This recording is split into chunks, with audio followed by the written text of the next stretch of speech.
अरे अरे अरे अरे बेइकजिन वीक हीरो क्लास 2 की एक ऐसी शख्सियत जिनको हमें एज ए विलन के रूप में दिखाया गया और हम ठहरे प्यारी ऑडियंस हमने मान भी लिया।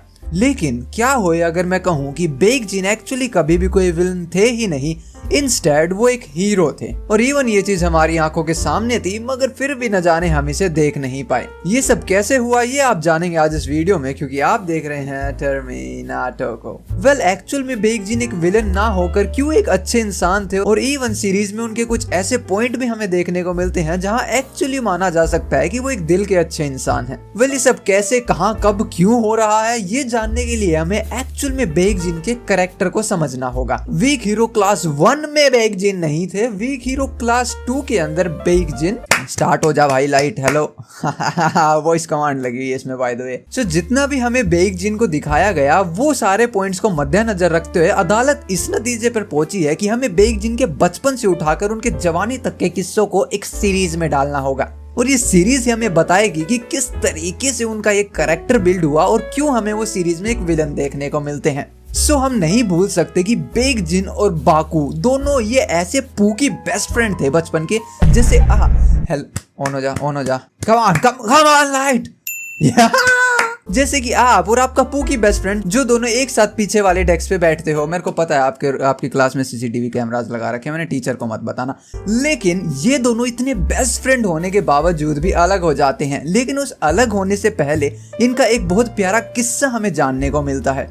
बेइकजिन अपने बचपन में एक कमजोर स्टूडेंट थे, और इस कमजोर पे ध्यान देना क्योंकि इससे रिलेटेड आगे कुछ ऐसा बताऊंगा मैं जो सारी बातों को जस्टिफाई कर देगा। सो वो कमजोर स्टूडेंट थे तो उनको बुलीज बुली करते थे, और उनको उन बुलीज से बचाने के लिए कौन आए थे? उनके बेस्ट फ्रेंड बाकू, क्योंकि बाकू को मालूम था कि फाइट कैसे करनी है। वो ना सिर्फ बेइकजिन को बचाते थे, जबकि इवन बाकू ने ही बेइकजिन को फाइट करना भी सिखाया। और उसके बाद में ये एक बहुत बड़ा टाइम स्किप करके हमें ये देखने को मिलता है कि फॉर सम रीजन बेइकजिन और बाकू के बीच में एक ऐसी ही लड़ाई हो गई कि दोनों के रास्ते बहुत अलग हो जाते हैं।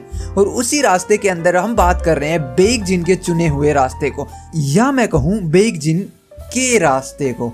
चुने हुए रास्ते और रास्ते में फर्क होता है। सो बेइकजिन ज्वाइन कर लेते हैं उस मनी लॉन्ड्रिंग गैंग को जो कि मार्केट में ऊट पटांग काम करके अपना पैसा बनाती थी, या यूनियन।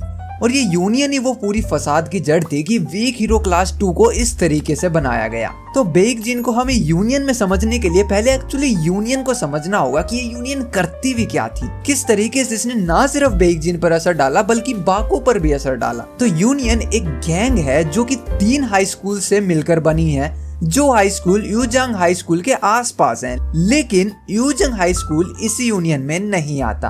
अब हर एक जो हाई स्कूल है उसमें से एक स्टूडेंट ऐसा है जो उस हाई स्कूल का लीडर है, जिनमें से बेइकजिन योयो हाई के लीडर थे। लेकिन इस पॉइंट पे वो सिर्फ अपने स्कूल के लीडर नहीं, जबकि पूरी यूनियन गैंग के काइंड ऑफ एक लीडर थे। काइंड ऑफ इसलिए क्योंकि वो एक्चुअल कोई लीडर नहीं और उनके पास इवन कोई पावर्स भी नहीं थी।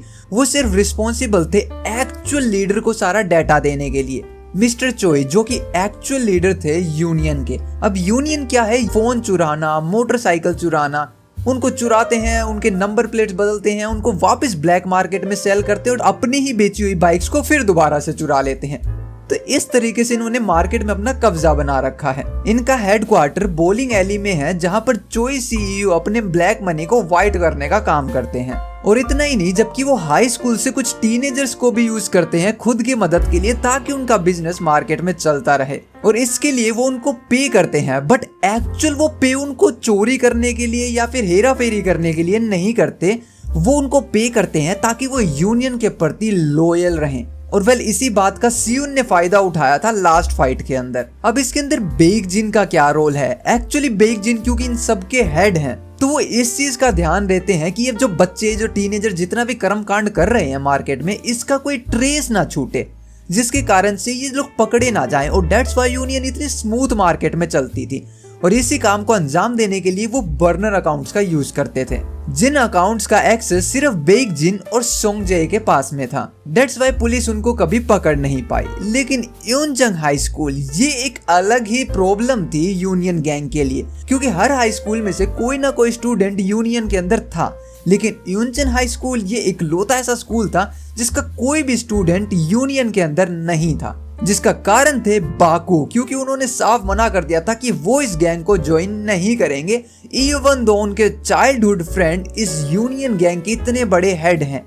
बाकू यहाँ पे पूरा फायदा उठा सकते थे, क्योंकि वो यहाँ पे एक बड़ी पोजीशन सिर्फ एंटर करके ही हासिल कर लेते हैं, बट स्टिल बाकू ने मना कर दिया। और इसी क्रम के कारण जो यूनियन के गैंग मेंबर्स थे, कौन थे वो? बेसिकली दूसरे हाई स्कूल के स्टूडेंट्स। वो स्टूडेंट्स और मेंबर्स अब यूनजन हाई के स्टूडेंट्स को टारगेट करने लगे। फॉर नो रीजन वो उनकी पिटाई सिटाई कर देते ताकि वो जबरदस्ती ही सही यूनियन को ज्वाइन कर लें। लेकिन उनकी इतनी मेहनत के बावजूद भी बाकू भैया के कारण यूनजन हाई के स्टूडेंट्स कभी भी चोई सीईओ या फिर बेइकजिन के हत्थे नहीं चढ़े। दैट्स व्हाई मेक सेंस कि स्कूल में बाकू भैया की इतनी इज्जत क्यों थी। और इसी के कारण बेइकजिन को खुद फाइट में उतरना पड़ा और उन्होंने ये अनाउंस कर दिया कि अगर ये फाइट यूनियन हाई हारता है तो आज से उसके स्टूडेंट यूनियन गैंग के अंडर होंगे। लेकिन अगर बेइकजिन हारते हैं तो यूनियन हमेशा के लिए डिस्ट्रॉय हो जाएगी। इसी बेट के ऊपर फाइट स्टार्ट हो जाती है और एट द एंड बेइकजिन फाइट को हार भी जाते हैं, जिसका रिजल्ट ये रहता है कि अब यूनियन को हमेशा के लिए डिसबैंड होना होगा। और देन उसी के कुछ समय बीतने के बाद हम देखते हैं कि जो हमारे स्टूडेंट्स हैं वो रो रहे हैं बेइकजिन के फ्यूनरल पर।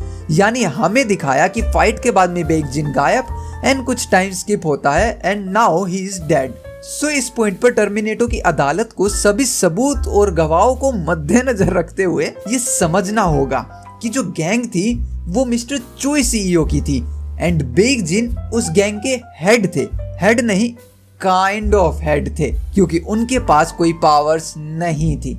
वो गैंग को पुलिस से दूर रखते थे और सारा का सारा डाटा मिस्टर चोई सीईओ को देते थे। तो अभी समझना बहुत आसान है कि आपका बिजनेस आपने अपने मैनेजर को दे रखा है और मैनेजर गली के कुत्तों के साथ भिड़ गया और आपके पूरे बिजनेस की वाट लगवा दी। उसका तो कुछ गया नहीं, गया किसका? आपका। तो आप क्या करोगे? अरे मैनेजर कोई बात नहीं, कोई बात नहीं, हो जाता है ठीक। सो बस इसी कारण से मिस्टर चोई सीईओ वो थे जिन्होंने बेइकजिन की गुद्दी चटकवा दी।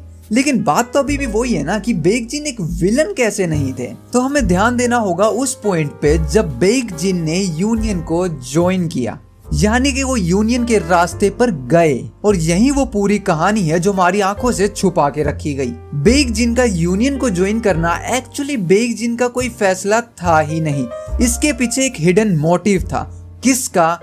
मिस्टर चोई सीईओ का। यानी कि मिस्टर चोई ने जानबूझकर उनको फोर्स करके यूनियन ज्वाइन करवाई। इवन हम सीरीज में भी देखते हैं जब मिस्टर चोई बेइकजिन के आसपास होते हैं तो बेइकजिन की जो बॉडी लैंग्वेज है वो बदल जाती है। वो थोड़े घबराए हुए और ऐसे ओबीडियंट से नजर आते हैं कि मानो उनके ऊपर किसी चीज का तो प्रेशर है। अगर वो एक्चुअली एक बैड गाय होते तो बैड गाइज की एक खासियत होती है, वो अपने से ऊपर किसी को नहीं मानते। इवन जो गैंग मेंबर हैं वो ही अपने बॉस को धोखा दे देते हैं। क्यों? क्योंकि उनके अंदर हेकड़ी आ जाती है। वो एक्चुअली बुरे होते हैं और कोई उनके ऊपर ऑर्डर चलाए वो नहीं मानते। तो अगर बेइकजिन में एक्चुअली वो गुस्सा और वो बैड कैरेक्टरिस्टिक्स होती तो वो मिस्टर चोई सीईओ से कभी ऐसे दब के नहीं रहते। लेकिन उनकी प्रेजेंस में उनकी बॉडी लैंग्वेज एक सहमे हुए स्टूडेंट जैसी हो जाती है, जिसका कारण हो सकता है कि एक्चुअली जो मिस्टर चोई हैं उन्होंने कहीं ना कहीं बेइकजिन की वीकनेस को टारगेट किया। उन्हें कुछ ऐसा जरूर मालूम था जो हमें नहीं दिखाया और उसी कारण से वो इस यूनियन में एक्चुअली आए नहीं जबकि फंस गए। और अभी ऐसा पॉइंट आ चुका था कि वो इसको चाह कर भी छोड़ नहीं सकते थे। इवन हमने सीरीज के अंदर एक बहुत बड़ा पॉइंट भी देखा है कि बेइकजिन हर साल ऑर्फनेज के अंदर डोनेट करते थे। अब कोई एक्चुअली बुरा इंसान डोनेट क्यों करेगा, और वो भी ऑर्फनेज के अंदर? क्योंकि ऑर्फनेज के अंदर एक्चुअली मनी लॉन्ड्रिंग करना मुश्किल है। जब आपके पास में इतनी बड़ी पावर है और आपको मनी लॉन्ड्रिंग करनी है तो आप फेक बिजनेसेस बना सकते हो या कहीं और से मनी लॉन्ड्रिंग कर सकते हो। और जबकि मनी लॉन्ड्रिंग करने का काम चोई सीईओ का था, बेइकजिन का काम था सिर्फ सबूतों को मिटाना, बर्नर अकाउंट्स का यूज करना, पुलिस से दूर रखना। सो आखिर वो क्यों डोनेट करते थे, वो भी ऑर्फनेज के अंदर? जिसका कारण है कि बेइकजिन कभी कोई बुरे इंसान थे ही नहीं, लेकिन जो वो हरकतें करते थे वो बुरी थी। और क्योंकि वो उस जगह से बाहर नहीं निकल सकते थे तो ये चीज उनके अंदर ही अंदर खाने लगी थी। तो कुछ तो उनको अच्छा करना था। दैट्स वाई वो हर साल डोनेट करते थे, ये जानते हुए कि उनकी सारी हरकतें बुरी हैं, लेकिन एक अच्छा काम करके उनके दिल को सुकून मिलता था। एक ऐसा अच्छा काम कि जिससे यूनियन को प्रॉब्लम ना हो कि ये इंसान ऐसे क्यों हरकतें कर रहा है, और यूनियन उनके खिलाफ हो जाए, उनकी जान के ऊपर बनाए। दैट्स व्हाई वो एक अच्छा काम डोनेट करके करते थे। और अब इस बात को मैं और हार्डली तरीके से प्रूफ कर देता हूँ, क्योंकि जो हमें सीरीज में दिखाया गया वो तो हमने देख लिया, लेकिन क्या कभी ध्यान दिया जो कभी दिखाया ही नहीं गया? या और कोई नहीं, बेइक जिन के पेरेंट्स। कभी उनका जिक्र ही नहीं हुआ पूरी सीरीज में। सो देयर आर चांसेस कि बेइक जिन एक्चुअली खुद एक ऑर्फन थे और इसी कारण से वो अपने चाइल्डहुड में कमजोर भी थे। और अब याद है कि बाकू ने उन्हें बचाया था और यही कारण था कि एक ऑर्फनेज से आए हुए स्टूडेंट इतने कमजोर थे, क्योंकि ऑर्फनेज में वो केयर नहीं मिलती डेफिनेटली यार जो आपके पेरेंट्स आपकी केयर करते हैं। यहाँ उनकी इंटेलिजेंस ने तो उनको मदद किया, वो स्कूल में पढ़े, समझदार बने, लेकिन वही जो पेरेंट्स आपको देते हैं वो ऑर्फनेज तो नहीं दे पाया। वो केयर, प्यार, सपोर्ट वो सब नहीं मिला। दैट्स व्हाई वो अपनी जिंदगी के गलत रास्ते पर जाने लगे। और यही शायद वो चीज थी जो मिस्टर चोई सीईओ को मालूम थी। उन्हें मालूम था कि वो ऑर्फन है और उनको मैनिपुलेट करना बहुत आसान होगा। उन्होंने बस उनको ख्वाब दिखाए पैसे के, पावर के, राज करने के। लेकिन वही बाकू ने कभी उसको ज्वाइन नहीं किया, क्योंकि एक्चुअली बाकू को वो सर्कमस्टांसेस मालूम थे। उन्हें मालूम था कि क्या गलत हो सकता है, क्योंकि पेरेंट्स ही वो इंसान होते हैं जो आपको बचपन से टीच करते हैं कि ये सही है, ये गलत है। लेकिन बेइक जिन को कभी ये चीज टीच करने वाला कोई था ही नहीं। दैट्स व्हाई उन्हें वो सर्कमस्टांसेस नहीं मालूम थे जो बाकू को मालूम थे।